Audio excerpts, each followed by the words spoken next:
নেইমারের বাংলাদেশি ভক্তদের জন্য এবার সুখবর দিয়েছেন রবিন মিয়া। বাংলাদেশি বংশোদ্ভূত রবিন সম্পর্কে নেইমারের বন্ধু, লম্বা সময় ধরেই ব্রাজিলিয়ান সুপারস্টারের সঙ্গে কাজ করছেন তিনি। রবিন জানিয়েছেন, ভক্তদের নেইমারকে কাছ থেকে দেখার সুযোগ করে দিতে তাকে বাংলাদেশে নিয়ে আসছেন। আগামী বছরের শুরুর দিকেই আসতে পারেন এই ব্রাজিলিয়ান তারকা। সম্প্রতি দেশের এক টিভি চ্যানেলকে দেয়া সাক্ষাৎকারে রবিন বলেন, নেইমারের আসার ব্যাপারে দেশের একটি প্রতিষ্ঠানের সঙ্গে মৌখিক ও লিখিতভাবে কথা হয়েছে। আশা করি আগামী বছরের শুরুর দিকে তাকে বাংলাদেশে আনতে পারবো।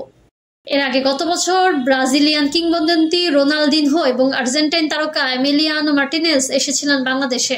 দুটি সফরেই জন্ম দিয়েছিল বিতর্কের। নেইমারের বেলায় যেন এমনটি না হয় সেদিকে খেয়াল রাখবেন বলে জানান রবিন।